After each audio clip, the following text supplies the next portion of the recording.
I want to first introduce Mark Fisher, the Senior Director from Black Lives Matter Rhode Island. I'm going to let him speak, explain his organization, and also what he has to share with you guys today, okay? To Mark Fisher.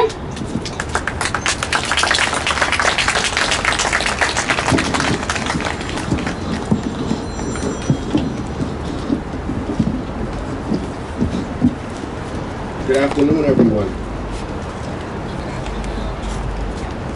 I hope everyone is doing well under the circumstances. And unfortunately, too many times we've had to gather in mourning at one time or another because of unfortunate and tragic and devastating loss to our community. Today we're here to remember the life of George Floyd, and I want to thank Elizabeth for inviting me to speak, first of all, and I want to also give my compliments to that wonderful piece that was just played. And I have a question. Thank you. Yes, that was amazing. That was beautiful, classic, and timely. And I want to ask a question to everyone out here. I want to know, and I want you to think about this for a second. Why are you here? Take a second and just process that. What is the reason that you're actually here? And when you think about it, I believe it forces you to think a little deeper, and you come to the conclusion that we're here for the same reason. We had a vision of what our life, our community, and our country should look like. But for some reason that vision is not panning out. It's not manifesting. And we're here because that vision is something that is now a purpose. Once we have a vision and it's crystallized in our mind and it's clear, now we have a purpose. And there is nothing that can stop us from achieving our mission. We're here because the cries of my community continue to fall on deaf ears, continually go unheard, ignored, belittled, and sometimes outright just forsaken. Our pleas are rooted in the fact that systemic racism and white supremacy is riddled throughout every branch of every facet of government, locally, statewide, and nationally. So when we cry out and we're ignored, we cry louder. And when we're still ignored, that's when riots take place, because that is the language of the unheard, of the marginalized, the disenfranchised. So our protests are rooted in deep pain, suffering, and neglect by the ones who we have depended on to champion our cause for centuries.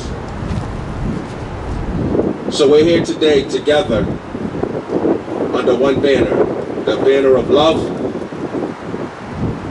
and unity, to pick up the mantle and carry the baton and pass it on to the next generation. See, we're not here today for us, but we're here for our children and the future, our children's children. That's why we're here. And so we have a lot of work to do. But like the late Congressman John Lewis said, that it's okay to get into good trouble, necessary trouble. I like to say, get in the fight and stay in the fight, because this is truly a fight. It's the fight of our life. Do not think that after we leave here and go home, we can go back to our normal lives. Life will never be business as usual. Since we witnessed on national television what hate looks like in its purest form. The end, this is the ultimate end of racism. And it wasn't pretty. It was hard to look at. God knows most people couldn't watch that video twice. And it was enough. It was a moment in history, a watershed moment that will go down for all the ages.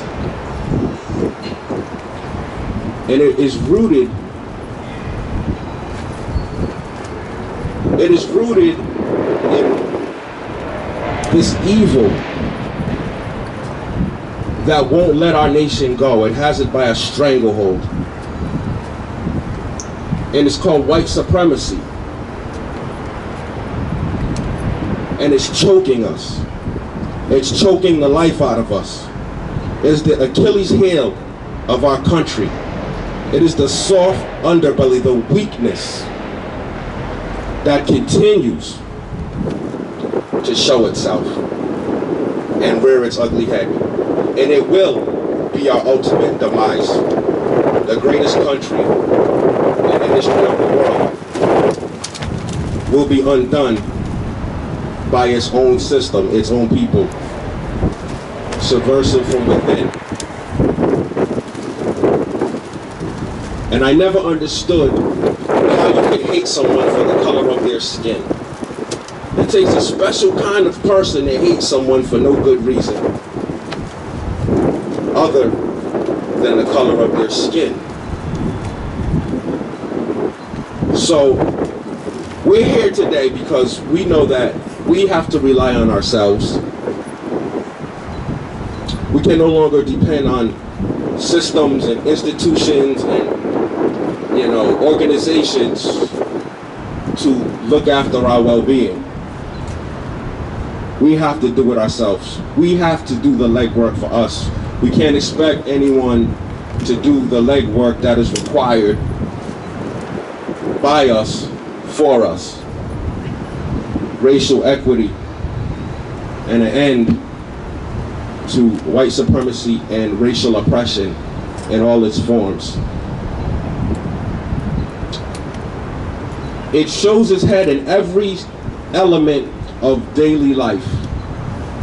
For those of us who don't really know the effects of it, they are devastating. They reach far and wide. They touch every one of our loved ones. They touch us. They taint us.